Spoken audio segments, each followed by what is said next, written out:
Ella es bióloga de la Universidad de los Andes, magíster en Ciencias del Mar de la Universidad de Boston, doctora en Ciencias del Mar de la Universidad de La Habana.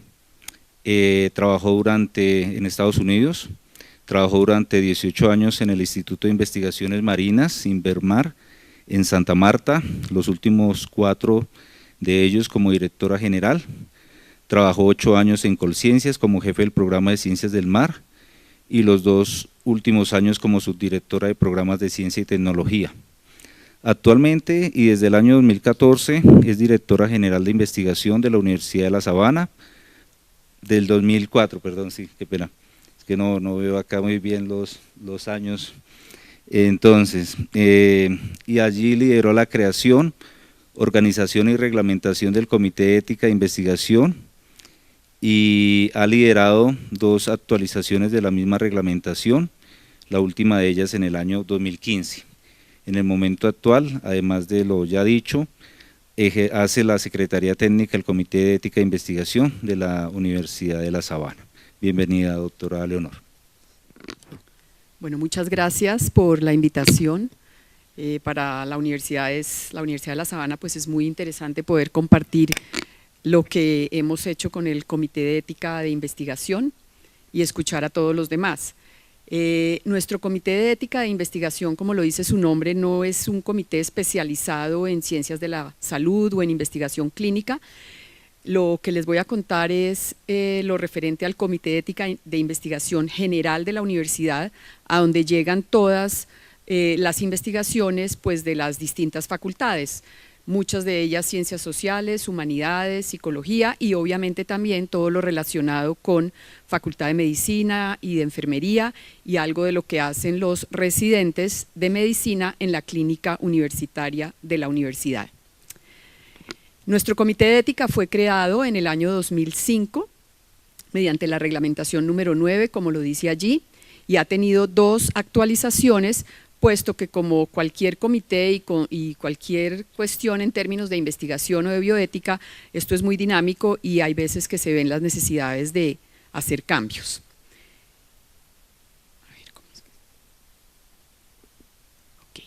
Entonces, los objetivos de nuestro Comité de Ética. Quisiera darle un papel preponderante al hecho de que queremos generar una cultura de la reflexión ética en la actividad investigativa y de una apropiación de esta cultura dentro de todos nuestros investigadores, profesores, estudiantes de pregrado y estudiantes de posgrado. Y obviamente también pues avalar la integridad ética de las investigaciones que se realizan en la universidad, especialmente o principalmente aquellas que involucran sujetos humanos, ya sea en investigaciones que tienen que ver con epidemiología, sociales, psicológicas, relacionadas con el ambiente, cualquier proyecto que pueda tener un riesgo tanto para humanos como para la naturaleza o para los recursos naturales. El comité desde su creación tiene unas funciones. Las voy a leer brevemente, pues rápidamente. Tenemos que establecer, garantizar o verificar, en primer lugar, normas y procedimientos para la evaluación del componente ético y bioético de los proyectos de investigación. Esto es algo que al momento de la creación del comité, a esto se dedicó el comité como a dictarse su propia reglamentación, cómo iba a hacer la evaluación del componente ético y bioético, de lo que llamamos nosotros la integridad ética de las investigaciones. Obviamente eso implica también una evaluación, por lo menos general, de la parte científica del proyecto, porque si la parte científica, metodológica no es rigurosa o no es adecuada, pues eso carecería de una ética también de investigación. También nos encargamos de verificar que a través de la investigación se están minimizando los riesgos para los sujetos de investigación y para los investigadores. Igualmente que se garantice el respeto a la dignidad, los derechos, la seguridad y el bienestar de las personas que se constituyen en sujetos de investigación. Esto tiene mucho que ver con lo que habló en la primera presentación nuestra colega de la Universidad del Bosque, en el sentido de que tenemos que tener muy en cuenta a esas personas que están participando como sujetos de investigación y no solo el hecho de encontrar resultados o de avanzar en el conocimiento científico de lo que nos interesa. Algo en lo que hemos trabajado mucho es en tratar de profundizar y mejorar los consentimientos informados de las investigaciones, que sean pertinentes, que sean adecuados, que sean entendibles, y hacia eso hemos hecho como una cierta capacitación o hemos trabajado mucho para que los investigadores mejoren esos formularios de consentimiento informado. Igualmente debemos garantizar los derechos de los pacientes y una comunicación plena de estos con el investigador en términos de la confidencialidad, en términos de la devolución de los resultados, en términos del impacto de esas investigaciones y cómo les va a servir precisamente a esos sujetos de investigación. Muchas veces se observa que en los consentimientos informados realmente no está explícito para el paciente de qué le va a servir él participar en esa investigación, y eso es algo bastante importante que hay que involucrar en estos formularios. Cuando se trata de investigación con animales, garantizar el manejo y el control del dolor y la angustia de los animales de experimentación, obviamente el respeto al ambiente y a los ecosistemas naturales, garantizar que estamos de acuerdo con todas las reglamentaciones de las autoridades ambientales cuando hacemos investigación en ecosistemas o con recursos biológicos. La universidad ya tiene un contrato marco de acceso a recursos genéticos, por lo tanto nos hemos como legalizado en esto, que seguramente ustedes todos saben que pues veníamos trabajando, colectando y haciendo pues muchas cosas sin cumplir las debidas reglamentaciones que emite el Ministerio del Medio Ambiente. Igualmente, en torno a plantas o animales genéticamente modificados, que cumplamos la regulación vigente sobre bioseguridad, que no haya conflicto de intereses relacionados con las fuentes financiadoras del proyecto.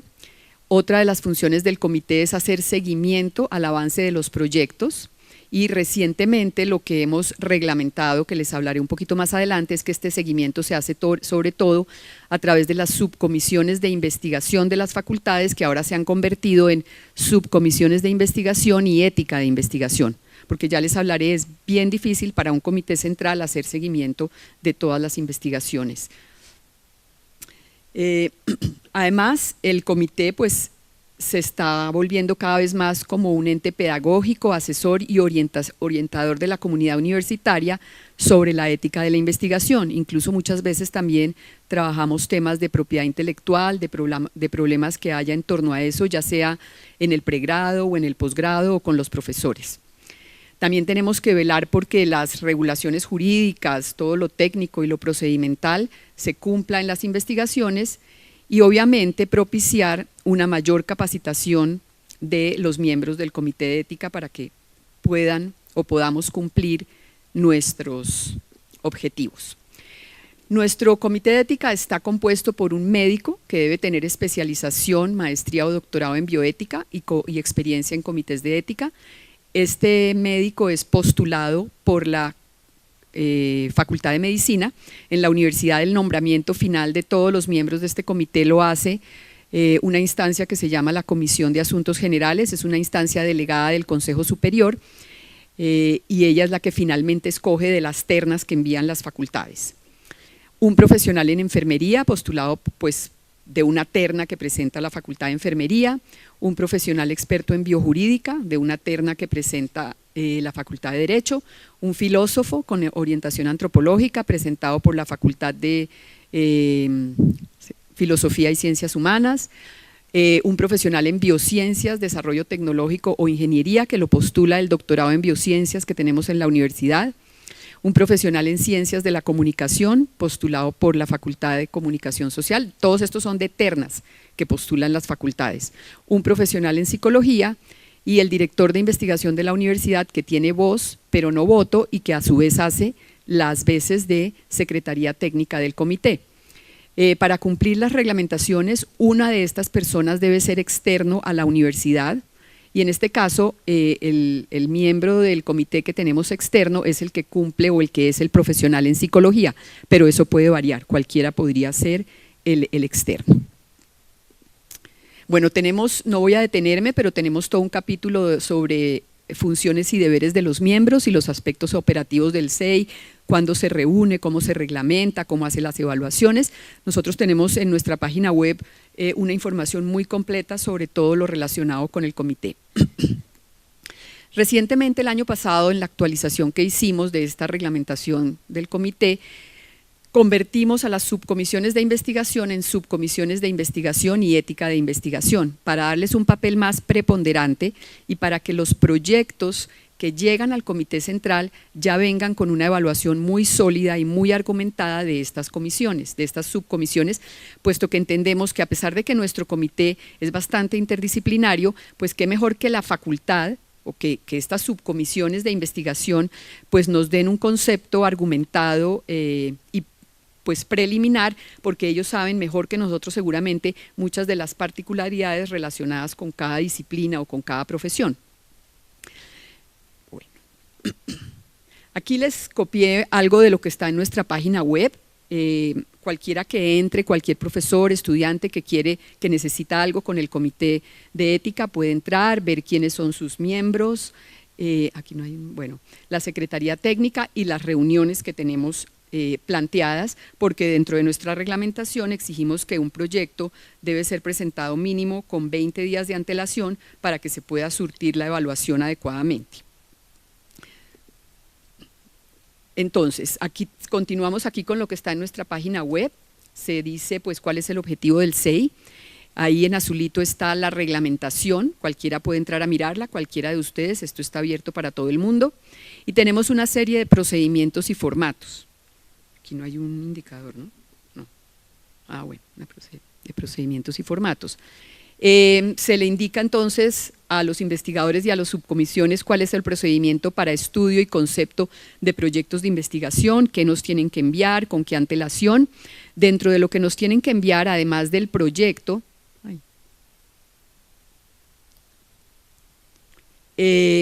tenemos algo que se llama el formato de la declaración de aspectos éticos y de propiedad intelectual. Esto es algo que diligencia el propio investigador.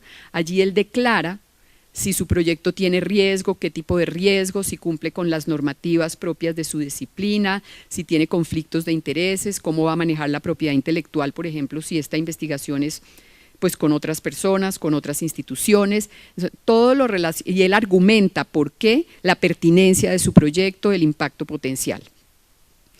Luego tenemos un formato que es el concepto de la subcomisión de investigación sobre la calidad científica y la integridad ética del proyecto.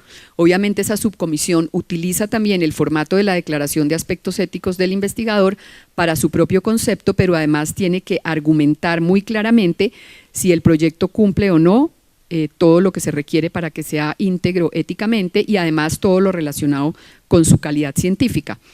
Y al final dice si esa subcomisión considera que necesita que el comité central vuelva y revise el proyecto más detenidamente.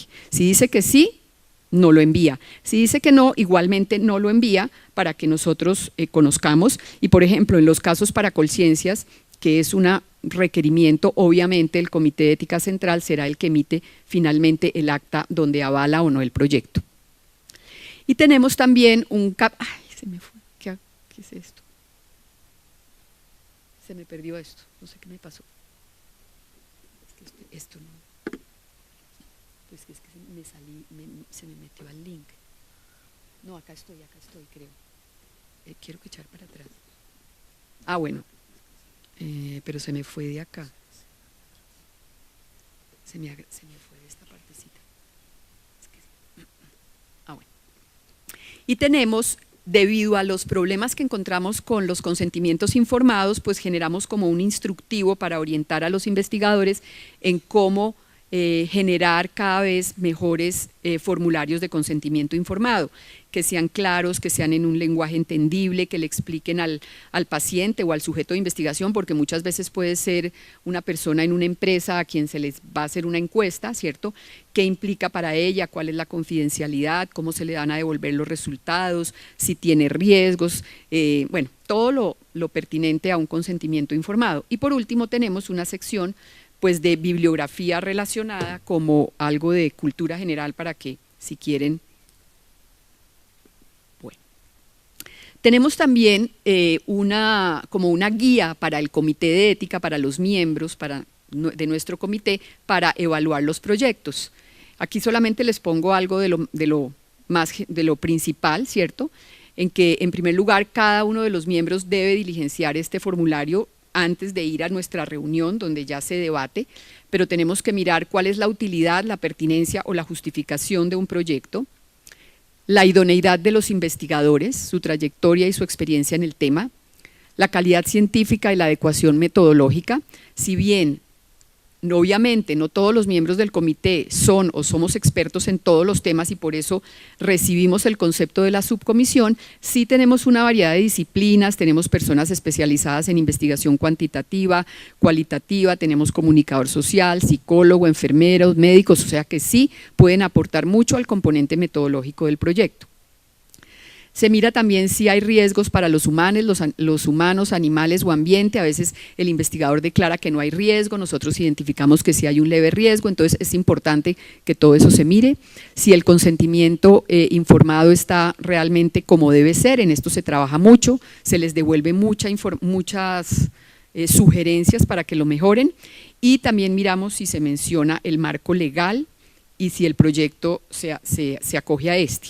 Por último, se le da unas recomendaciones al grupo o al investigador para mejorar o adecuar la integridad ética y se hacen unas consideraciones específicas para el seguimiento del proyecto, quién lo va a hacer y cómo se va a hacer. Entonces, lecciones aprendidas. Un poco similar a lo que habló, creo que nuestra colega de la Universidad Distrital, es un comité ad hoc. O sea, allí están profesores de la universidad que tienen pues sus tiempos muy copados en muchísimas actividades, entonces esto nos limita, nos reunimos una vez al mes durante 3 horas, pero lo ideal sería que se pudiera hacer un mayor seguimiento y en eso realmente tenemos una falencia, hacer el seguimiento, sobre todo si hay un seguimiento técnico, que es el seguimiento de cualquier proyecto de investigación que se hace desde la Dirección General de Investigación, pero por ejemplo ver cómo ha resultado la aplicación de los consentimientos informados o las intervenciones que haya habido, o sea, en eso realmente tenemos que trabajar y todavía no lo hemos solucionado. Los tiempos en convocatorias de Colciencias o en convocatorias externas generalmente son muy pocos, el profesor empieza a escribir el proyecto, sale la convocatoria, empieza a escribir el proyecto y tenemos que correr para lograr tener una decisión, el concepto del comité listo para los tiempos de las convocatorias. La cultura, sobre todo un poco como decía también la colega de la Distrital, el desconocimiento de los investigadores, no entiende, muchas veces ponen en la declaración de aspectos éticos que simplemente no es pertinente o que eso no se aplica a ellos. Pues porque hasta ahora la cultura incluso de que la investigación en ciencias sociales y humanas también requiere de una visión y de una mirada desde la integridad ética. El componente metodológico y la integridad ética, esto ha sido también un factor difícil, porque muchas veces los investigadores no aceptan que un comité de ética les diga que tienen que mejorar la metodología o que esto no está así, porque se supone que ya se los miró la subcomisión de la facultad, pero muchas veces se encuentran temas que tienen que arreglarse, entonces hay un poco de choque, pero pues poco a poco se han ido mejorando, sobre todo empoderando más a estas subcomisiones para que sean ellas las que miran a fondo eso y luego el proyecto no tenga problemas en el comité central. Y como les dije, tenemos que buscar caminos para hacer el seguimiento de los proyectos aprobados, cómo se aplican los consentimientos y demás recomendaciones. Algunas veces se hacen unas recomendaciones, pero realmente no logramos saber si las incorporaron, dado el tiempo. No sabemos si finalmente se lo enviaron a Colciencias con las sugerencias o no, esperamos que sí, y en eso es en que estamos ahora poniendo un poco más de énfasis para tratar de solucionar eso. Todavía no tenemos sistematizado todas las actuaciones de nuestro comité, pues llevamos actas, pero no tenemos un sistema como que yo me lo imagino que generar alarmas, que nos dijera cuándo hay que mirar una cosa, cuándo hay que hacer una visita, por ejemplo, a la clínica o cuándo hay que invitar a un investigador para que nos cuente cómo va, eso es lo ideal. Y eso pues también se solucionaría mucho si el comité no fuera tan ad hoc, porque es muy complicado pedirle a los profesores más tiempo cuando están realmente copados. Ustedes conocen cómo son las cosas en las universidades. Y algunos caminos recorridos. Pensamos que sí hemos transitado de una cultura de evaluación simplemente del quehacer investigativo desde la disciplina en particular hacia un desarrollo hacia un trabajo conjunto con otras disciplinas. Como el comité de ética es tan interdisciplinario, eso generalmente le aporta mucho en las evaluaciones a los distintos proyectos, la mirada del comunicador, la mirada del filósofo, la mirada del abogado, a veces nos llegan con cosas sorprendentes que a uno no se le hubiera ocurrido y realmente es muy enriquecedor. Entonces eso significa una mejora en los proyectos. La apropiación de la intencionalidad, o sea, que los investigadores se apropien de realmente por qué y para qué son estos consentimientos informados. Como dijo nuestra primera conferencista, no es cumplir un requerimiento burocrático, sino es algo que tenemos que hacer, que los pacientes sientan realmente la profundidad de lo que es esto y a qué es lo que van a hacer con ellos. Como cuando uno va a que le hagan una intervención en un consultorio dental y uno lee todo eso y uno queda aterrado de todo lo que le van a hacer y lo que le puede pasar. Pero bueno, para una investigación el paciente tendría que tener todo ese conocimiento y las respuestas del investigador para tranquilizarlo o para advertirlo, para decirle que se puede retirar cuando quiera, en fin, todo esto. Lo otro es que transitemos también desde que no solamente estamos haciendo investigación por el avance del conocimiento en nuestra disciplina, por luego poder generar una publicación, ¿cierto? Por el conocimiento, sino que también tenemos que pensar realmente en el impacto, en los efectos de estas investigaciones para esos sujetos. De ahí está devolverles la información, garantizarles muchas cosas que a ellos se les facilitarán tal vez cuando la investigación termine. Y bueno, integración simplemente de la ética de investigación a todo el quehacer de la investigación misma en la universidad. Muchas gracias.